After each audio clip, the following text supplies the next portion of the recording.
నమస్తే welcome to V3 news లక్ష్యం సమాజహితం నేను ఆకాంక్ష బులెటిన్ల ముందుగా హెడ్లైన్స్ చూద్దాం అఖిల భారత కాంగ్రెస్ పార్టీ కీలక నేత రాహుల్ గాంధీ ఛత్తీస్గఢ్లో పర్యటన ఆదివాసీలతో కలిసి అదిరిపోయే స్టెప్పులేసిన రాహుల్ కజకిస్తాన్లో కుప్పకూలిన విమానం 20 మంది మృతి 35 మందికి గాయాలు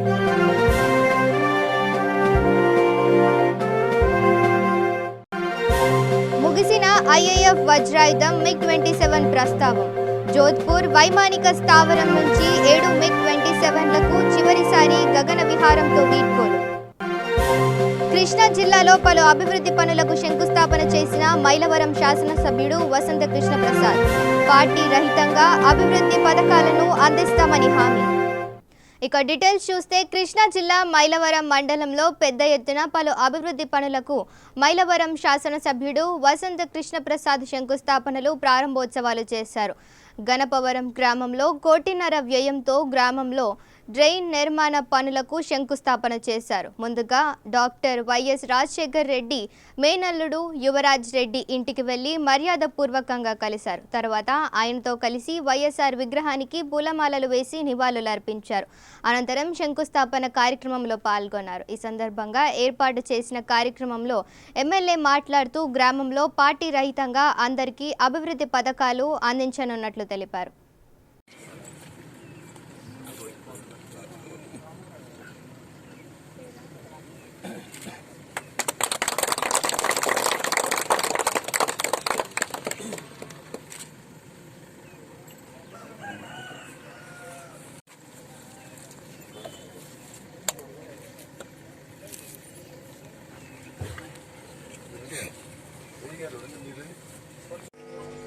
అభివృద్ధి పనుల్లో భాగంగా మైలవరం మండలంలో 14.5 కోట్లు నిధులు కేటాయించడం జరిగింది. దాంట్లో ఈరోజు మన చంద్రాలకి దాదాపుగా 48 లక్షల రూపాయల నిధులతో రోడ్లు ఈరోజు శంకుస్థాపన చేశాం. త్వరగా వాటి నిర్మాణం పూర్తయ్యేటట్టుగా గ్రామ నాయకులు పెద్దలు చొరవ చూపించి ఈ మార్చి లోపల అన్ని రోడ్లు పూర్తి చేయించాలని చెప్పి ఈ సందర్భంగా కోరుతా ఉన్నాను. నేను హామీ ఇస్తా ఉన్నాను, ఖచ్చితంగా వచ్చే ఏప్రిల్ తర్వాత ఫైనాన్షియల్ ఇయర్ లో మన గ్రామానికి మళ్ళీ 1 కోటి రూపాయలు తక్కువ కాకుండా నిధులు తీసుకొస్తాను. రోడ్లు కావచ్చు, డ్రైనేజీలు కావచ్చు, వాటికి సంబంధించిన ఎస్టిమేషన్ కూడా రెడీ చేయమని చెప్పాను. రేపు ఏప్రిల్ తర్వాత తప్పకుండా 1 కోటి రూపాయలకు తక్కువ కాకుండా పైన ఎంతన్నా గానీ 1 కోటి పైబడి నిధులు మన గ్రామానికి మంజూరు చేస్తామని చెప్పి తెలియజేస్తూ ఈ కార్యక్రమంలో ఉన్న గ్రామ వాలంటీర్లకు నేను ఒకటే చెప్తా ఉన్నాను. ముఖ్యమంత్రి గారు చెప్పినా నేను చెప్పినా అందరినీ సమదృష్టితో చూడండి. పార్టీలనే దీనితో అర్హత కలిగిన పేదలకి సంక్షేమ పథకాలకు మీరు అడ్డుపడవద్దు. ఆనాడు తెలుగుదేశం ప్రభుత్వంలో మన వాళ్ళు ఏ వ్యవస్థ అంటే దాని పేరు మర్చిపోయారు, దరిద్ర వ్యవస్థ, తెలుగుదేశం జన్మభూమి కమిటీలు పెట్టి ప్రజలకి ప్రభుత్వానికి మధ్య వారధులుగా ఉండవలసిన వాడు గోడలుగా తయారయ్యి ఏ పథకాలు రాని ఒక తెలుగుదేశానికి ఈ రోజు ఈ పరిస్థితి దుస్థితి దాపరించింది. కాబట్టి ఒకటి అర్హతలే ప్రామాణికంగా తీసుకోండి. జెండా కట్టారా, బ్యానర్ కట్టారా, ఇవన్నీ అప్రస్తుతం. తప్పకుండా మీకు ఎవరు ఏమి చెప్పినా కూడా మీరు మనసులో పెట్టుకోకుండా మీ ఏరియా పరిధిలో అర్హతల్ని ప్రామాణికంగా తీసుకుని ప్రతి ఒక్కరిని సంక్షేమ పథకాలు అందించాలని చెప్పి తెలియజేస్తూ, ఒకవేళ ఆ విషయంలో కనుక ఎవరైనా విఫలమైతే తప్పకుండా చర్యలు తీసుకోవడం జరుగుతుందని చెప్పి తెలియజేస్తూ, మన గ్రామాన్ని ఎంతో చంద్రాల గ్రామం అంటే మొదటి నుంచి తెలుగుదేశానికి ఏదో కంచుకోట, పెట్టన కోట, ఎన్ని రకరకాలు ఉన్నాయి. కానీ ఈ ఎన్నికల్లో నాకు మద్దతు ఇచ్చి నాకు ఈ గ్రామం నుంచి మద్దతు తెలిపినందుకు గాను తప్పకుండా మన గ్రామాన్ని అన్ని రకాలుగా అభివృద్ధి చేస్తామని చెప్పి తెలియజేస్తూ, ఆనాడు రాజశేఖర రెడ్డి గారి హయాంలో రాష్ట్రంలో వర్షాలు పడ్డాయి, రిజర్వాయర్లు నిండినాయి, చెరువులకు నీళ్లు వచ్చినాయి, రైతులకు మంచి గిట్టుబాటు మద్దతు ధరలు దొరికినాయి. మళ్ళా ఈ రోజు జగన్మోహన్ రెడ్డి గారి ప్రభుత్వం అధికారంలోకి వచ్చిన తర్వాత మంచి పుష్కలంగా నీళ్లు పడ్డాయి, రిజర్వాయర్లకు నీళ్లు వచ్చినాయి, మన గ్రామంలో చెరువులు కూడా అన్ని నింపాం, మంచి పంటలు పండినాయి. తప్పకుండా రాబోయే రోజుల్లో కూడా ఈ రాష్ట్రానికి రామరాజ్యం లాగా మంచి వర్షాలు పడతాయని, పుష్కలంగా నీళ్లు పారతాయని, తప్పకుండా మన మండలాన్ని, నియోజకవర్గాన్ని, గ్రామాన్ని అభివృద్ధి చేస్తామని చెప్పి ఈ సందర్భంగా తెలియజేస్తూ, ఈ రోజు నన్ను ఈ కార్యక్రమానికి ఆహ్వానించిన గ్రామ పెద్దలకు అందరికీ నా హృదయపూర్వక ధన్యవాదాలు, నమస్కారాలు తెలియజేస్తూ సెలవు తీసుకుంటాను. ఇక నేషనల్ కాంగ్రెస్ కీలక నేత రాహుల్ గాంధీ ప్రస్తుతం ఛత్తీస్గఢ్లో పర్యటిస్తున్నారు. ఈ తరుణంలో ఛత్తీస్గఢ్లో జాతీయ ఆదివాసీ నృత్య వేడుకలు అట్టహాసంగా ప్రారంభమయ్యాయి. దీనిలో రాయ్పూర్లో జరిగిన ఈ రాష్ట్రీయ ఆదివాసీ నృత్య మహోత్సవానికి హాజరయ్యి వేడుకలను ప్రారంభించారు. కార్యక్రమంలో ఛత్తీస్గఢ్ ముఖ్యమంత్రి భూపేష్ బఘేల్తో పాటు పలువురు కాంగ్రెస్ నేతలు హాజరయ్యారు. రాహుల్ గాంధీ ఆదివాసీ గెటప్లో తలపై స్పెషల్ టోపీ, మెడలో డోలుతో గిరిజనులతో కలిసి స్టెప్పులేశారు. కాగా ఈ ఆదివాసీ నృత్యోత్సవ వేడుకలకు 25 రాష్ట్రాల్లోని ఆదివాసులతో పాటుగా కేంద్రపాలిత ప్రాంతాల్లోని 1200 మంది గిరిజన నృత్య కళాకారులు పాల్గొంటున్నారు. అంతేకాదు శ్రీలంక, యుగాండా, బెలరస్, మల్దీవుల, థాయిలాండ్, బంగ్లాదేశ్ దేశాలకు చెందిన ట్రైబల్స్ కూడా ఈ కార్యక్రమంలో పాల్గొంటున్నారు. ఇక తెలుగు రాష్ట్రాలకు చెందిన ఆదివాసీలు కూడా ఈ వేడుకల్లో పాల్గొంటున్నారు. తెలంగాణ గిరిజనులు గుస్సాడి నృత్యాల్ని, ఏపీ గిరిజనులు దింసా నృత్యాన్ని ప్రదర్శించనున్నారు. మొదటి స్థానంలో నిలిచిన బృందానికి 20 లక్షల బహుమతి, రెండో స్థానంలో నిలిచిన బృందానికి 12 లక్షలు, మూడో స్థానంలో నిలిచిన బృందానికి 8 లక్షల బహుమతి ఇచ్చారు.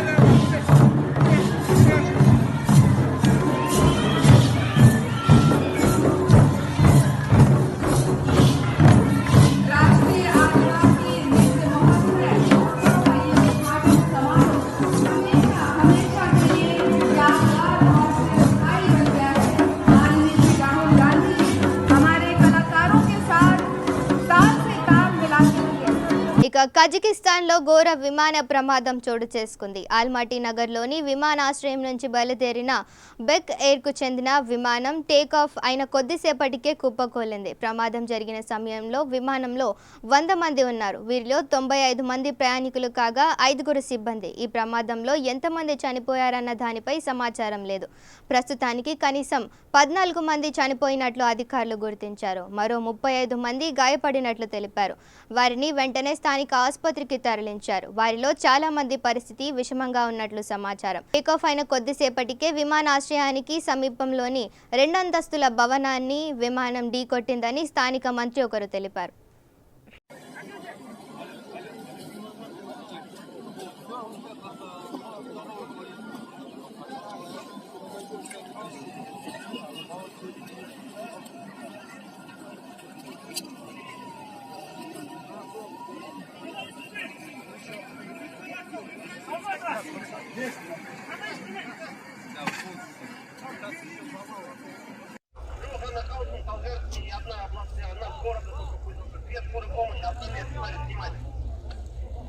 ఇక భారత వైమానిక దళం ఐఏఎఫ్లోని శక్తివంతమైన MiG-27 యుద్ధ విమానం చరిత్ర పుటల్లోకి ఎక్కింది. 1999 కార్గిల్ యుద్ధం, ఆపరేషన్ పరాక్రమ్ వంటి అత్యంత కీలక సమయాల్లో ఐఏఎఫ్కు వజ్రాయుధంగా నిలిచిన MiG-27 ప్రస్తావం ముగిసింది. గత 3 దశాబ్దాలకు పైగా దేశ వైమానిక దళానికి చెరగని సేవలందించిన ఈ లోహ విహాంగులకు శుక్రవారం ఐఏఎఫ్ ఘన వీడ్కోలు పలికింది. రాజస్థాన్లోని జోధ్పూర్ వైమానిక స్థావరం నుంచి 7 MiG-27 విమానాలు చివరిసారి గగన విహారం చేశాయి. తన MiG-27 లక్ష్యాన్ని చేరుకున్నది.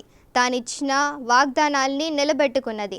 రవి అస్తమించినట్లు ఎంతో పవిత్రంగా, మరెంతో అందంగా తన సేవల నుంచి విరామం తీసుకుంటున్నది అని ఐఏఎఫ్ ఓ భావోద్వేగ వీడ్కోలు సందేశాన్ని ట్వీట్ చేసింది.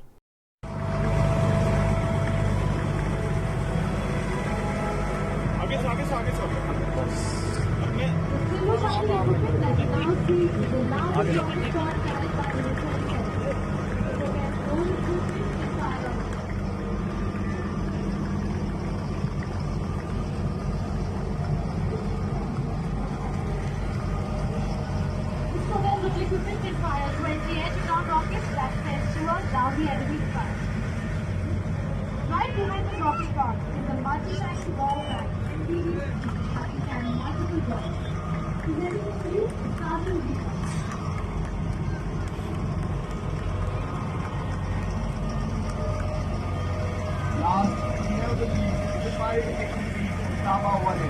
ఇక కేంద్ర ప్రభుత్వ కార్మిక ప్రజా వ్యతిరేక విధానాలను వ్యతిరేకిస్తూ జనవరి 8వ తేదీన దేశవ్యాప్త సార్వత్రిక సమ్మె జరుగుతున్నదని బీడీ రంగంలో విజయవంతం చేయడానికి రాష్ట్రంలో గల బీడీ కార్మిక సంఘాల ఐక్య కార్యాచరణ కమిటీ ఆధ్వర్యంలో బీడీ కార్మికుల రాష్ట్ర సదస్సును నిజామాబాద్ జిల్లాలోని ప్రెస్ క్లబ్లో జరిపాయి. ఈ రాష్ట్ర సదస్సుకు ముఖ్య అతిథిగా వచ్చి తెలంగాణ ప్రగతిశీల beedi workers union Vanamala Krishna, Telangana beedi cigar workers union రాష్ట్ర ప్రధాన కార్యదర్శి ఎస్వి రామనాయకులు మాట్లాడుతూ అధికారంలో ఉన్న బీజేపీ ప్రభుత్వం కార్మిక ప్రజా వ్యతిరేక విధానాలను అవలంబిస్తోందని అన్నారు.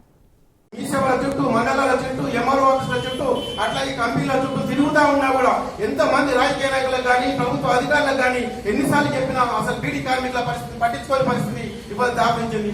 అదే కాదు, ఇవాళ అది పోదు, ఇవాళ కనీసం మనము 2010 నుంచి బీడీ ట్రేడ్ యూనియన్లుగా కనీసం 10,000 రూపాయలు కనీసం ఇచ్చింది బీడీ కార్మికులకు కానీ ఇతర కార్మిక రంగాలకు కూడా ఉండాలని ఇంకేదైతే ఉన్నదో దాని ప్రభుత్వం బాధ్యత వహించుకొని, యజమానులు బాధ్యత వహించుకొని దాన్ని సరి చేయాలని చెప్పి యూనియన్ ఎన్నిసార్లు రిప్రజెంటేషన్ జనవరి 8 తారీఖున జరగబోయే సార్వత్రిక సమ్మెను జనవరి 8 తారీఖున జరగబోయే సార్వత్రిక సమ్మెను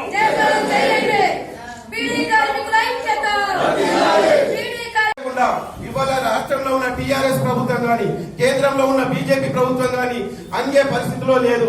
అదే ఇవాళ మనం ఆర్టీసీ 55 రోజుల సమ్మెను కూడా చూసినాం. రేపు బీడీ కార్మికుల భవిష్యత్ కోసం, బీడీ కార్మికులకు నిజంగా వాళ్ళకి న్యాయం జరిగాలంటే ఖచ్చితంగా యూనియన్ అన్ని కూడా ఐక్యంగా ఉండి అనుకున్నాం. మనందరం కూడా ఐక్య పోరాటాలకు సిద్ధమయ్యి కార్మికుల పక్షాన పోరాటాలు చేసి ఏవైతే వాళ్ళకి డిమాండ్స్ ఉన్నాయో, ఏవైతే కేంద్ర ప్రభుత్వం అనుసరించే కార్మిక ప్రజా వ్యతిరేక విధానాలకు వ్యతిరేకంగా దేశవ్యాప్తంగా సార్వత్రిక సమ్మె జనవరి 8వ తేదీన జరపాలని చెప్పి కేంద్ర కార్మిక సంఘాలు నిర్ణయించాయి. ఇందులో భాగంగా ఇవాళ బీడీ కార్మికుల రాష్ట్ర సదస్సుని మేము ఇక్కడ జరుపుతున్నాం. ప్రధానంగా దేశంలో ఉండేటటువంటి ప్రజలకు అధిక ధరల వల్ల చాలా విపరీతమైనటువంటి ఇబ్బందులు కొనసాగుతూ ఉన్నాయి. అదేవిధంగా రైతాంగం పండించేటటువంటి పంటలకు గిట్టుబాటు ధర లేకపోవడం, ఒకవైపు ధరలు పెరగడం, మరోవైపు గిట్టుబాటు ధర లేకపోవడం, ఈ మధ్యలో కార్మికుడి యొక్క జీతం కూడా తక్కువ ఉండడం, అది 21,000 రూపాయలుగా కనీస వేతనం నిర్ణయించాలని చెప్పి డిమాండ్ చేస్తున్నాం.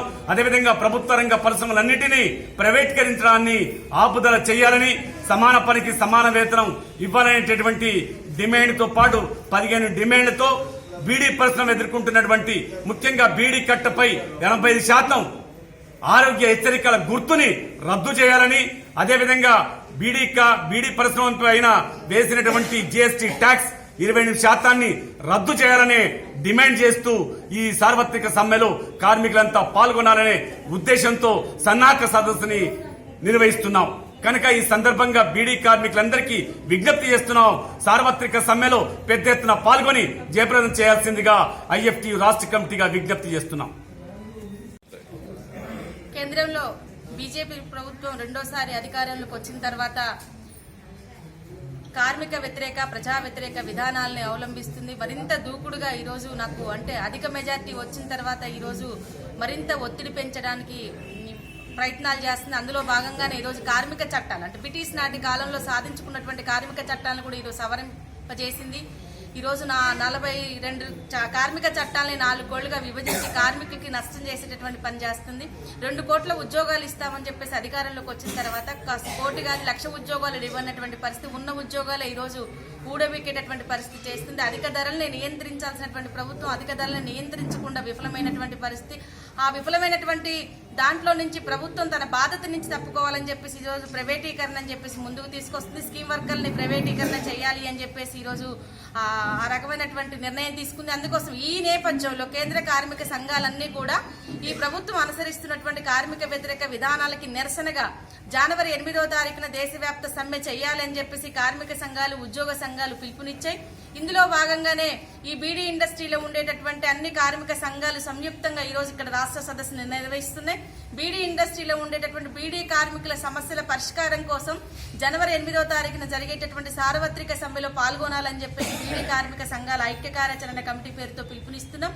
ముఖ్యంగా ఈ రోజు బీడీ ఇండస్ట్రీని జీఎస్టీ నుంచి మినహాయించాలని చెప్పేసి, అట్లాగే కాల పరిమితి అయిపోయినటువంటి జీవో నెంబర్ 41ని సవరించి కొత్త జీవో ఇవ్వాలి అని చెప్పేసి, జీవన భృతి అందరికీ ఇవ్వాలి అని చెప్పేసి, అంటే ఎలాంటి షరతులు లేకుండా జీవన భృతి ఇవ్వాలి అని చెప్పేసి ఈరోజు విజ్ఞప్తి చేస్తున్న ఈ డిమాండ్ల మీద కేంద్ర రాష్ట్రంలో అట్లా కనీస పెన్షన్ 10,000 రూపాయలు ఇవ్వాలని చెప్పేసి ప్రధానమైనటువంటి డిమాండ్ల మీద దేశవ్యాప్త సమ్మె జరుగుతుంది.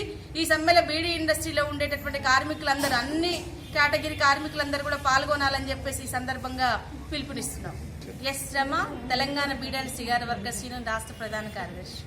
ఇక ప్రకాశం జిల్లా కొమరోలు మండలంలోని సాగు చేస్తున్న రైతులందరూ ఈ క్రాప్లో నమోదు చేసుకోవాలని కొమరోలు మండలం వ్యవసాయ అధికారి కె రాజేశ్వరి అన్నారు. ఇది రబీ సీజన్ కావున పంటలు సాగు చేస్తున్న రైతులు అందరూ ఈ క్రాప్లో నమోదు చేసుకోవాలన్నారు. ఈ నమోదును ఆయా గ్రామాల్లోని గ్రామ సచివాలయ సహాయకులు యాప్లో నమోదు చేస్తారని ఆమె తెలిపారు.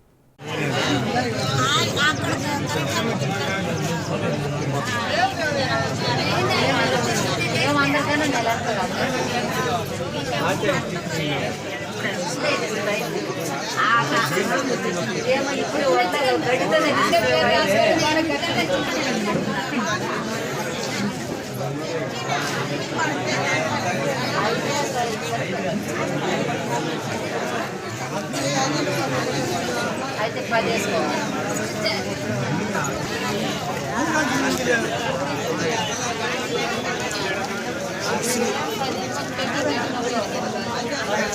భయపడింది ఫోటో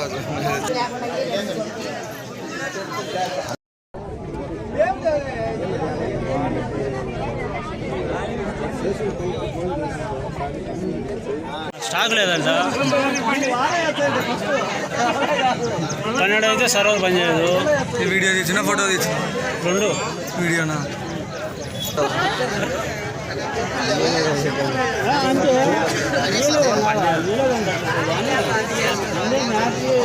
సాక్షి పేపర్లో పెట్టలేదు.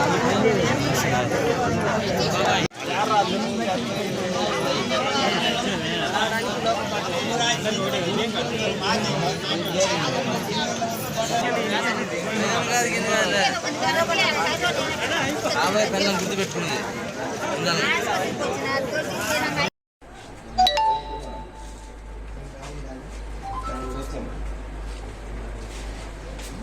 అందరికీ నమస్తే అండి. నేను మండల్ వ్యవసాయ అధికారి కొమరోలు. నా పేరు రాజశ్రీ అండి.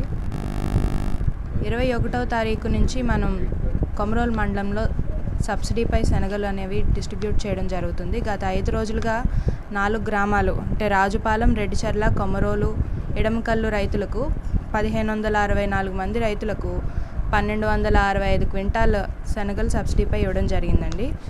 ప్రతిరోజు మధ్యాహ్నం నుంచి సర్వర్ ప్రాబ్లం వల్ల కొంత అసౌకర్యం అనేది ఎదుర్కొంటున్నారు.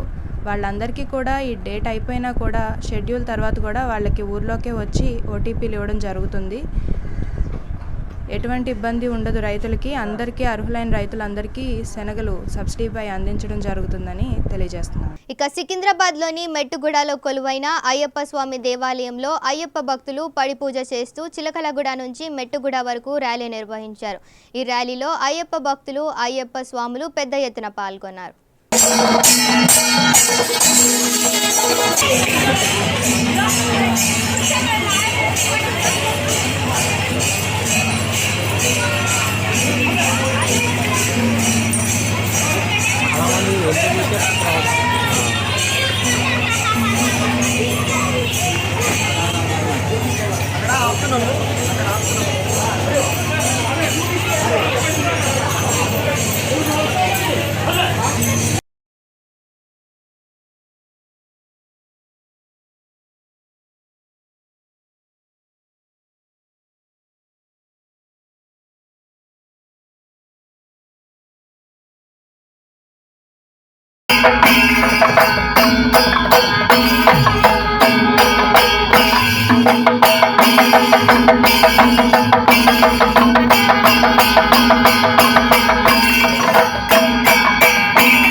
జగిత్యాల జిల్లా ఇబ్రాహీంపట్నం మండల్ మాలరాంపూర్లో వాటర్ ప్లాంట్ను ఎంపీ అరవింద్ ప్రారంభించారు. ఈ కార్యక్రమంలో కోరుట్ల నియోజకవర్గ జేఎన్ వెంకట్, ఎంపీటీసీలు, వీడీసీ సభ్యులు, గ్రామ ప్రజలు పాల్గొన్నారు.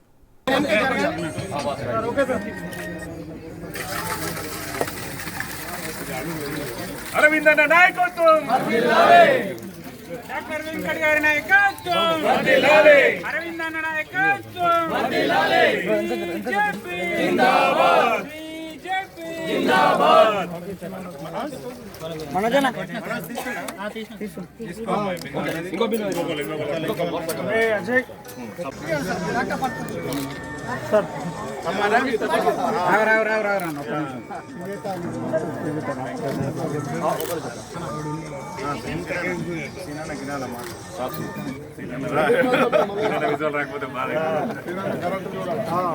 రాధ గారు మేకమకి రావాల్సిందిగా కోరుతున్నాం. శీలం కోరుతున్నాం, తీసుకోవట్లేదు.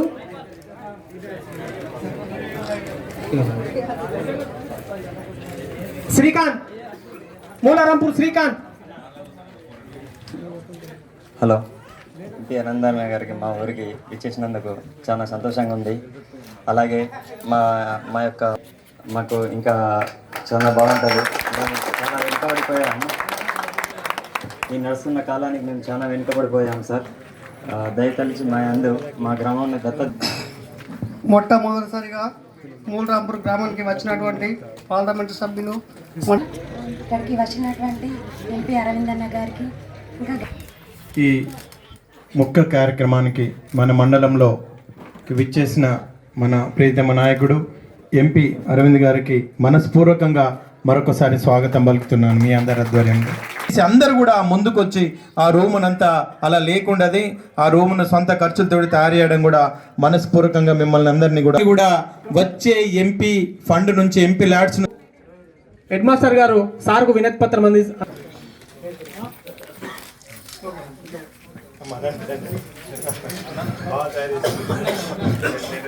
అంగన్వాడీ ప్లీజ్ ఇవ్వాల్సిందిగా కోరుచున్నాం.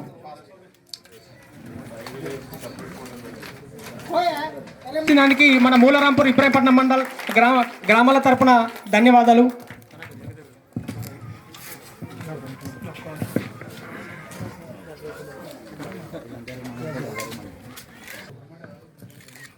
గ్రామ సోదర సోదరిమణులకు, వేదిక మీద ఉన్న సర్పంచ్ గారికి, ఎంపీటీసీ గారికి, శీలంవేరు గారికి, యాదగిరి గారికి, డాక్టర్ జేఎన్ వెంకట్ గారికి, వీడీసీ చైర్మన్ గారికి, ప్రత్యేకంగా ఇక్కడ ఉన్న నేను నమస్కారాలు తెలియజేస్తూ, ఇవాళ ఇంత ఇక్కడ బ్రహ్మాండమైన వాటర్ ట్రీట్మెంట్ ప్లాంట్ పెట్టి ఇవాళ గ్రామానికి నీటి కొరత లేకుండా, మంచినీటి కొరత లేకుండా చేయడం చాలా మంచి పరిణామం ఇది. అదే రకంగా పెట్టిననే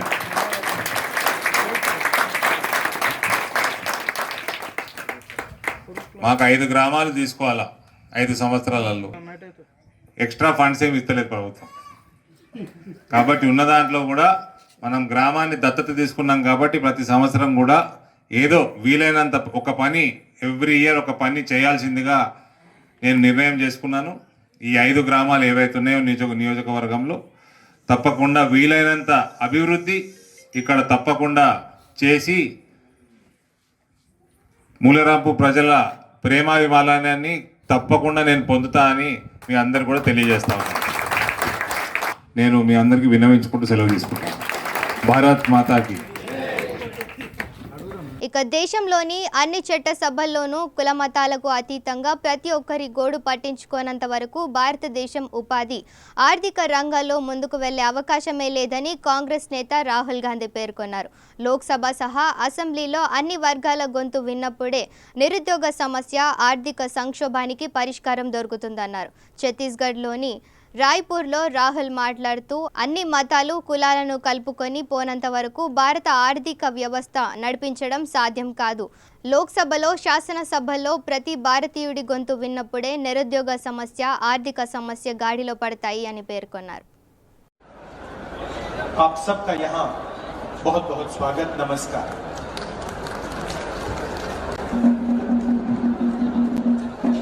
कुछ दिन पहले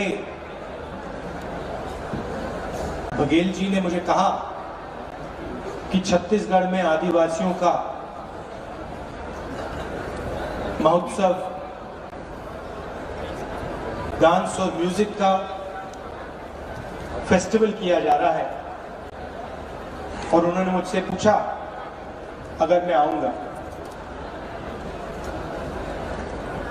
सवाल पूछने की भी जरूरत नहीं थी, क्योंकि अगर आदिवासियों की बात होती है तो मैं 2 मिनट में शामिल हो जाता, आ जाता। आज हम आपके नाच गाने को देखेंगे, सुनेंगे, और आपकी जो हिस्ट्री है, आपका जो इतिहास है,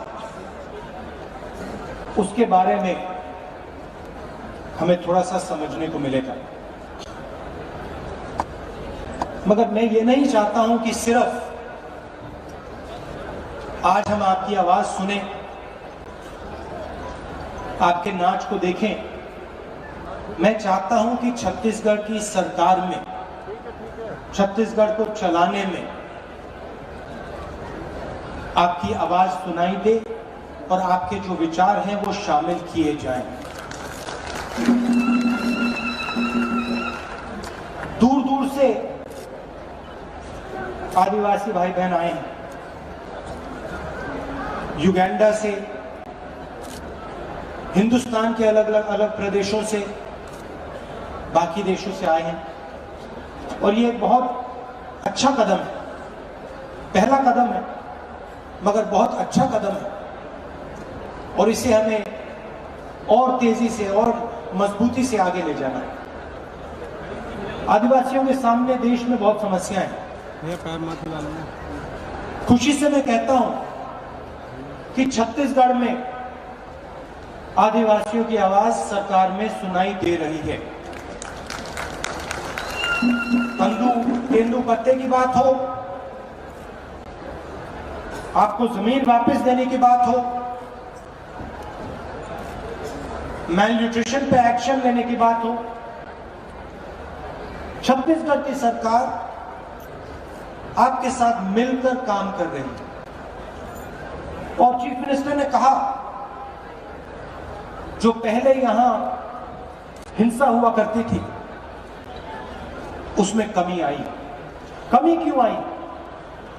क्योंकि ये सरकार लोगों की आवाज सुनती है, और विधानसभा में सबकी आवाज, एक व्यक्ति की आवाज नहीं,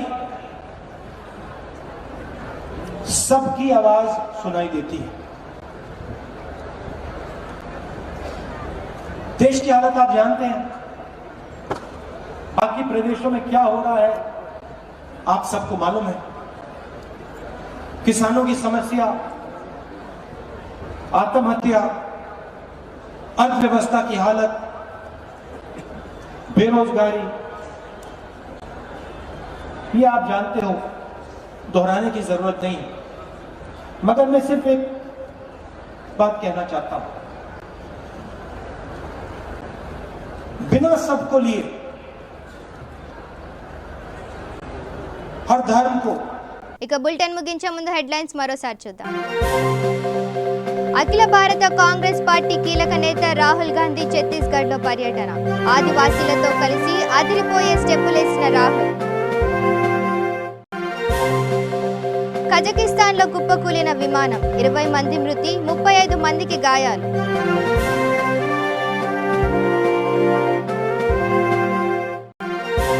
ముగిసిన ఐఏఎఫ్ వజ్రాయుధం MiG-27 ప్రస్తావం.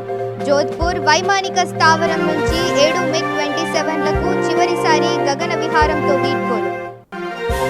కృష్ణా జిల్లాలో పలు అభివృద్ధి పనులకు శంకుస్థాపన చేసిన మైలవరం శాసనసభ్యుడు వసంత కృష్ణ ప్రసాద్.